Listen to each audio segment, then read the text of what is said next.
नमस्कार और मेरे साथ आप देख रहे हैं न्यूज गंगा और मैं हूं आपके साथ निशा भारद्वाज।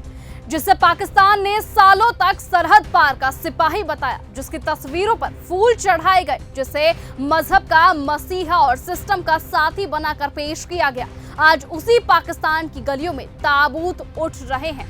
हाफिज सईद, मसूद अजहर, दाऊद इब्राहिम। सवाल अब पाकिस्तान की फिजाओं में गूंज रहा है कि क्या ये आतंक के सौदागर अब मिट्टी में मिल चुके हैं? क्या इनके नाम सिर्फ किताबों में ही बचेंगे?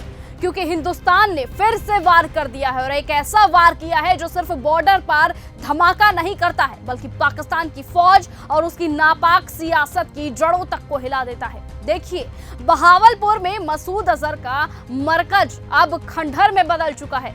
मुरीदके में लश्कर का सबसे बड़ा अड्डा जमींदोज हो चुका है। और अब जब ताबूत उठ रहे हैं, जब लश्कर के कमांडर रो रहे हैं और पाकिस्तानी फौज जनाजों पर फूल चढ़ा रही है, तो दुनिया पूछ रही है कि क्या भारत ने वो कर दिखाया है जो बरसों से बाकी मुल्क सिर्फ सोचते रह गए हैं।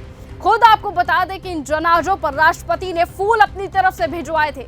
ऑपरेशन सिंदूर, ये वही नाम है जिसने हाफिज सईद और मसूद अजहर को जहन्नुम के रास्ते पहुंचा दिया है। यही हाफिज सईद जिसके सिर पर $10 मिलियन का इनाम था, वही मसूद अजहर जिसने संसद पर हमला कराया था, पठानकोट जलाया था और पुलवामा में हमारे जवानों का खून बहाया था। और ये वही दाऊद इब्राहिम है जिसने मुंबई में मौत का नंगा नाच कराया था। अब उनके गढ़ तबाह हो चुके हैं, उनके किले मलबे में दब चुके हैं और पाकिस्तान में ताबूतों का जैसे मेला लग चुका है। दुनिया अब समझ रही है कि भारत की मार में दम तो है और ये वार सिर्फ सरहद पार पर नहीं, बल्कि हर गुनहगार के दिल में डर बोता है, चाहे वो जमीन पर हो, धरती के नीचे छुपा हो।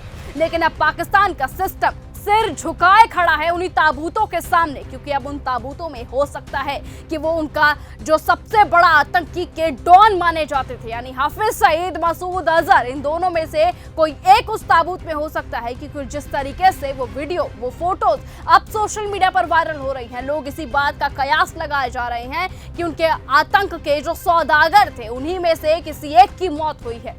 साथ ही बताएं कि पाकिस्तान की सियासत का नकाब अब उतर चुका है और हिंदुस्तान की हुंकार अब गूंज रही है। अब आतंक की फैक्ट्री बंद होने वाली है और हाफिज का नाम सबसे पुराने फटे पोस्टरों में ही बचेगा। मसूद अजहर का चेहरा सिर्फ काले इतिहास में मिलेगा और दाऊद का सिडनी कैंट अब मलबे में दब चुका है। ये जनाजे पाकिस्तान के लिए सिर्फ ताबूत नहीं है, ये उसकी नापाक सियासत की हार है। याद रखिए कि भारत की मार सिर्फ गोली नहीं चलाती, गुनाहगारों का जनाजा उठाती है। और ऑपरेशन सिंदूर ने ये साफ कर दिया है कि हिंदुस्तान दुश्मनों को चुन चुन कर मिटाएगा, चुन चुन कर मिट्टी में मिलाएगा, चाहे वो हाफिज हो, मसूद हो या दाऊद हो। सबका हिसाब इसी धरती पर होगा और यहीं पर होगा और उसका हिसाब करेगा भारत, जिसने कि अब पाकिस्तान से बदला लेना पूरी तरह से शुरू कर दिया है। क्योंकि जिस तरीके से 22 अप्रैल को उन्होंने पहलगाम में हमारे लोगों को धर्म पूछकर मारा था, पैंट उतारकर मारा था, अब उसी तरीके से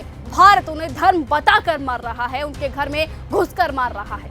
फिलहाल भारत की इस कार्यवाही पर आपके क्या विचार है? कमेंट सेक्शन में अपनी राय लिखकर जरूर बताएं और ऐसे ही लेटेस्ट अपडेट और खबरों के लिए आप बने रहें और लगातार देखते रहें न्यूज गंगा। नमस्कार। ऐसी ही खबरों को सुनने और देखने के लिए सब्सक्राइब करना बिल्कुल मत भूलिएगा चैनल न्यूज गंगा। खबरें अच्छी लगी तो लाइक का बटन दबाना बिल्कुल मत भूलिएगा, कमेंट बॉक्स में टाइप भी कर सकते हैं और हाँ, शेयर करना भी बिल्कुल मत भूलिएगा।